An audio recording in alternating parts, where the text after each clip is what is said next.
नाजरीन, freedom voice Urdu में आपका इस्तकबाल है। ನಾನು ನೀನು ಮಾಡಬೇಕಂದ್ರೆ ಇವತ್ತು ಕರ್ನಾಟಕದ ಪ್ರತಿಯೊಬ್ಬ ಜನತೆಯನ್ನು ಕ್ಷಮೆ ಕೇಳಬೇಕು. ಕ್ಷಮೆ ಕೇಳಿದ್ರೆ ಬಂದಿದ್ದೇವೆ.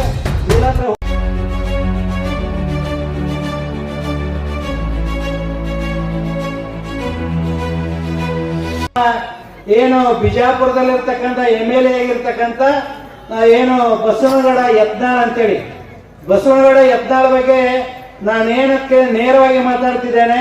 ಏನು ಅಂಜಂಗಿಲ್ಲ ಮತ್ತು ಅವನ ಬಗ್ಗೆ ಹೆದರಂಗಿಲ್ಲ. ಇವತ್ತು ಅವನಿಗೆ ಏನಾದರೂ ನಾಚಿಕೆ ಮರ್ಯಾದೆ ಇದ್ರೆ ಅಂತ ಕೇಳಿದಾಗ ನಮ್ಮ ಲಿಂಗಾಯತರ ಕ್ಷಮೆ ಕೇಳಬೇಕು.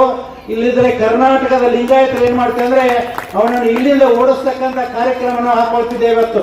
ಯಾಕಂದ್ರೆ ಸಾಮಾನ್ಯವಾಗಿರ್ತಕ್ಕಂಥ ವ್ಯಕ್ತಿ ಇವತ್ತು ಬಸವಣ್ಣ ಅಂದ್ರೆ ಹಗುರವಾಗಿ ಮಾತಾಡಬಾರ್ದು.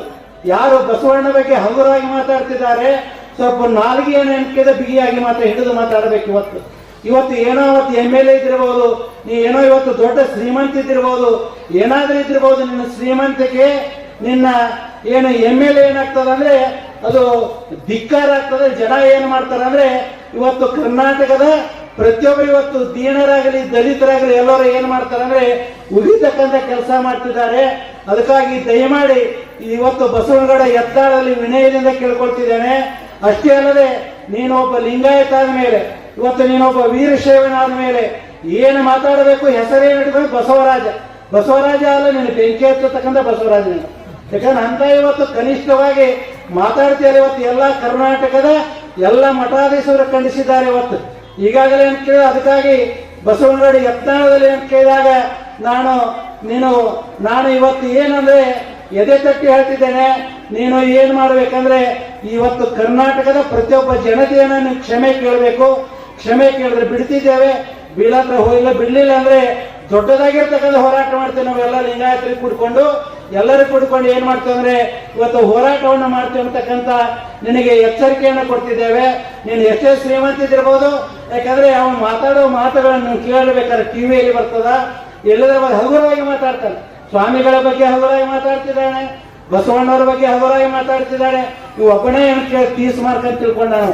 ಏನು ದೊಡ್ಡ ನೀನು ಏನು ಮಿನಿಸ್ಟರ್ MLA ಇದ್ರೆ ನೀನು ದೊಡ್ಡವನ ತಿಳ್ಕೊಂಡು ಬರೋದು. ಇವತ್ತು ಸಮಾಜದಲ್ಲಿ ಕೇಳಿದಾಗ ಪ್ರತಿಯೊಬ್ಬ ಜನಾಂಗದವ್ರು ನಿಮ್ಗೆ ಓಟಾಗಿ ಹಾರಿಸ್ತಿರ್ತಾರೆ. ನೀನು ಯಾರನ್ನು ಕೇಳಿದ್ರೆ ನೀನು ಒಬ್ಬನೇ MLA ಆಗಂಗಿಲ್ಲ. ನಿಮ್ಗೆಲ್ಲರೂ ಏನ್ ಮಾಡ್ತಾರೆ ಅಂದ್ರೆ ಶರಣು ಸಲಗರ್ ಇರಲಿ, ನಮ್ಮ ಶೈಲೇಂದ್ರ ಇರಲಿ, ಎಲ್ಲರೂ ಏನ್ ಮಾಡ್ತಾರೆ ಅಂದ್ರೆ ಓಟಾಗಿ ಯಾರಿಗೆ ಹಾರಿಸ್ತಿರ್ತಾರೆ. ಇವು ಜನಗಳಿಗೆ ಗೌರವ ಕೊಡಂಗಿಲ್ಲ ಅಂದ್ರೆ ಎಂತ MLA ನಾನೇ ಬಸವಣ್ಣಿದ್ದೆ ಅಂತ ನಾಲಾಕಿ ಹೇಳ್ತಿದ್ದೆ ನಾವು. ಅದಕ್ಕಾಗಿ ಯಾರು ಬಸವಣ್ಣ ಅಲ್ಲ. ಆ ಬಸವಣ್ಣನ ಸರಿಸಮಾನವಾಗಿ ನಿಲ್ತಕ್ಕಂಥ ವ್ಯಕ್ತಿ ಯಾರೂ ಅಲ್ಲ ಈ ಜಗತ್ತಿನಲ್ಲಿ. ಯಾರಾದ್ರೂ ಒಬ್ಬ ಬಸವಣ್ಣ ಇದ್ರೆ 12ನೇ ಶತಮಾನದ ಧರ್ಮಗುರು ಬಸವಣ್ಣವ್ರು ಬಿಟ್ರೆ ಯಾರು ಬಸವಣ್ಣ ಆಗಂಗಿಲ್ಲ. ಸುಮ್ಮನೆ ನೀವು ಬರ್ಕೋಬಹುದು ಅಭಿನವ ಬಸವಣ್ಣ, ಆ ಬಸವಣ್ಣ ಶರಣ ಅಂತ ಬರ್ಕೋಬಹುದು. ಇದೆಲ್ಲ ಸುಳ್ಳಾಗ್ತದೆ. ಅದಕ್ಕಾಗಿ ದಯಮಾಡಿ ಅಂತ ಕೇಳಿದಾಗ ಆ ಯತ್ನಾಳರಲ್ಲಿ ವಿನಂತಿ ಮಾಡ್ಕೊಳ್ತಿದ್ದೇನೆ. ನೀನು ತೀವ್ರವಾಗಿ ಅಂತ ಕೇಳಿದಾಗ ನೀನು ಮಾತಾಡೋ ಖಂಡಿಸ್ತಿದ್ದೇವೆ. ಅದನ್ನು ವಾಪಸ್ ತಕೋಬೇಕು. ದಯಮಾಡಿ ವಾಪಸ್ ತಕೊಂಡ್ರೆ ಮುಂದೆ ನೀ ಆರಿಸಿ ಬರ್ತಿಲ್ಲ, ಹತ್ರ ಬಿದ್ದು ಹೋಗ್ತಿಲ್ಲ ನೋಡ್ಬೇಕಂದ್ರೆ ನಾನು ಈ ಮಾತನ್ನ ಚಾಲೆಂಜ್ ಕೊಟ್ಟು ಹೇಳ್ತಿದ್ದೇನೆ. ಅಕಸ್ಮಾತ್ ನೀವು ಮುಂದಿನ ಸಲ ಬೀಳಲಿಲ್ಲ ಅಂದ್ರೆ ಈ ಮಠದಿಂದ ತ್ಯಾಗ ಮಾಡ್ತಾನೆ ಇವತ್ತು. ಯಾಕಂದ್ರೆ ಜನ ಏನ್ ಮಾಡ್ತಾರೆ ಅಂದ್ರೆ ನೀನು ಬಹಿಷ್ಕಾರ ಮಾಡ್ತಿದ್ದಾರೆ.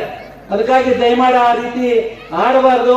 ಅದಕ್ಕಾಗಿ MLA ಗಳಾದವರು, ಮಂತ್ರಿಗಳಾದವರು ಸೌಜನ್ಯದಿಂದ ಮಾತಾಡಬೇಕು.